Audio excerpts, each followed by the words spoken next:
Video like जरूर कर लीजिए और ऐसे वीडियो लगातार फ्री में पाने के लिए चैनल को तुरंत सब्सक्राइब कर लीजिए और बेल आइकन को जरूर टैप कर लीजिए ताकि आगे भी सारे वीडियो आपको मिलते रहे। यूट्यूब में फॉलो करते हैं तो प्लीज ये वाला फ्री टेलीग्राम चैनल जरूर ज्वाइन कर लीजिएगा। सारे नोटिफिकेशन सारे अपडेट यहीं पे आते हैं, ध्यान रखिए।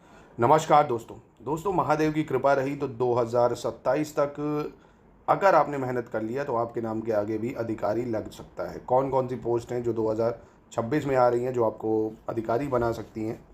एक तो देखो, खंड शिक्षा अधिकारी बीईओ के कंफर्म हो रहा है कि 250 के आसपास पद देखने को मिलेंगे, 250 प्लस रहेंगे क्योंकि 150 से ज़्यादा बीएसए बन चुके हैं बीईओ, तो ये कंफर्म हो चुका है। ठीक है, आरओ के भी 350 से ज़्यादा, लगभग 400 तक ये पोस्ट जा सकती हैं। निश्चित ही ये भी आपको देखने को मिलेगी। पीसीएस के इस बार रिकॉर्ड पद आने वाले हैं 2024-25 से भी ज़्यादा, लगभग 1250 से भी ज़्यादा पद पीसीएस में देखने को मिलेंगे। अच्छा, इसका एग्ज़ाम डेट फिक्स है भाई, 6 दिसंबर को है ना। अप्रैल में इसका नोटिफिकेशन संभावित किया जा रहा है कि अप्रैल में इसका, अभी अंत अप्रैल तक इसका नोटिफिकेशन आ जाएगा। आरओ और बीईओ इसका नोटिफिकेशन जून और जुलाई तक संभावित है कि इसका जून जुलाई में नोटिफिकेशन निश्चित ही 100% इसका नोटिफिकेशन आएगा ही आएगा। ठीक है, क्योंकि ये जो आरओ की थी 2023 वाली थी। अभी यूपी ट्रिपल एस सी का आपको पता है कि बीपीएससी, हाँ एक बीपीएससी में भी ध्यान कर लो, 26 जुलाई से उसका पेपर है क्योंकि कई लोग बीपीएससी भी देते हैं। 1300 से अधिक पद बीपीएससी में आने जा रहे हैं इस बार भी, है ना। बहुत पद है बीपीएससी में, तो अगर आप लोग इस पे लग रहे हो तो इस पे भी फोकस कर सकते हो। यूपी ट्रिपल एस सी आपका आई है, लोअर पीसीएस 2285 पद, इसमें बढ़ेंगे 300 पद तक कहा जा रहा है। इसका पेपर 27 सितंबर को संभावित माना जा रहा है। एएसओ का चल ही रहा है, इसका फॉर्म भरना चालू हो चुका है। इसका एग्ज़ाम 20 सितंबर को माना जा रहा है। तो इनमें से जिसमें भी आप लगे हो लग के लगो। यहाँ देखो, पीसीएस आरओ की तैयारी आप आराम से एक साथ कर सकते हो। अब है ना, पीसीएस आरओ एक साथ कैसे कर सकते हो भाई? देखो, जो जीएस यहाँ पढ़ रहे हो वही जीएस यहाँ पढ़ रहे हो, है ना। यहाँ पे भी वही है, वहाँ पे भी वही है। यहाँ पे 120 नंबर की 140 नंबर की जीएस पढ़ रहे हो और 60 नंबर की हिंदी पढ़ रहे हो आप। यहाँ पे आप वही 200 नंबर की जीएस पढ़ रहे हो भाई, है ना। यहाँ पे आप क्या करोगे, मेंस में जो आपने प्री में 200 का पढ़ा है वही मेंस में आपका 180 नंबर का है।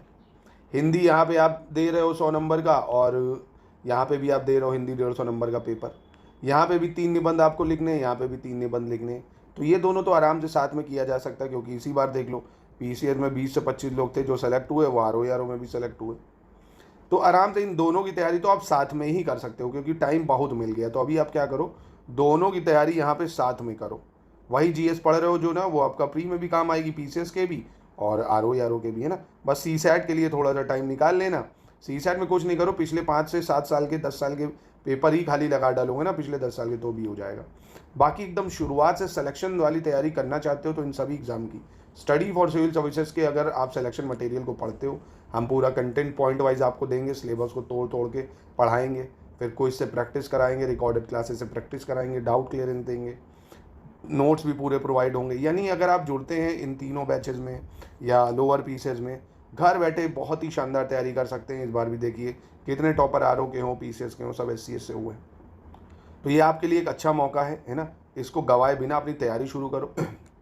अपने स्लॉट बनाओ क्योंकि जो मेजर सेगमेंट है, स्लॉट हमेशा बनाने कैसे, 2 स्लॉट डिवाइड कर लो मेजर और माइनर सेगमेंट में, ना। जैसे हिस्ट्री है, ज्योग्राफी है, पॉलिटी है, साइंस है ना, ये थोड़ा ब्रॉड सब्जेक्ट और इससे सवाल ज़्यादा आते हैं। और दूसरा जो है माइनर में आप बना लो यूपी जीके है ना। आरओ में रीजनिंग के 15 सवाल आते हैं, रीजनिंग है। मिसलेनियस एक अच्छा टॉपिक है, इन्वायरमेंट है ना। तो जैसे इसको आप 4 घंटे पढ़ रहे हो, इधर से 4 घंटे पढ़ रहे हो, तो इसको आप 2 घंटे निकाल लो भाई, 2 घंटे। आरओ की भी कर रहे हो आप ना, तो हिंदी निकालनी है आपको, हिंदी पढ़नी है, बिना उसके सिलेक्शन नहीं है। अभी से पढ़ना चालू करोगे तो 1 घंटा हिंदी दोगे तो बहुत है। 1 घंटा हिंदी पढ़ो, लिखना जरूर है, जो भी पढ़ना है हिंदी में लिख के करना है क्योंकि आरओ में हिंदी में ही निबंध लिखना है आपको। अगर हिंदी आप नहीं लिखना जानते हैं, निबंध ही खेल बिगाड़ता है। निबंध अच्छा तब लिख पाएंगे जब अच्छे से एडिटोरियल पढ़ेंगे। हिंदी न्यूज़पेपर पढ़िए, जनसत्ता पढ़िए, उसका एडिटोरियल पढ़िए, बहुत अच्छा आता है। फिर उसको अपने शब्दों में लिखने का प्रयास करिए, है ना, अच्छी राइटिंग में लिखिए। तो ये चीज़ें थोड़ा सा मेहनत करिए, अगर इंटरेस्टेड हैं तो आप पूरी तैयारी स्टडी फॉर सिविल सर्विसेज से कर सकते हैं। और बाकी अपने टाइम को अच्छे से यूटिलाइज़ करिए क्योंकि यही मौका है जो 2027 तक आपको जॉब दे देगा। नहीं तो उसके बाद 2-3 साल 4 साल बहुत सूखा पड़ेगा, फिर वही चुनाव के आसपास भर्ती आएंगे ना, तो फ़ायदा ले लीजिए, नहीं तो फिर भटकते रहिए।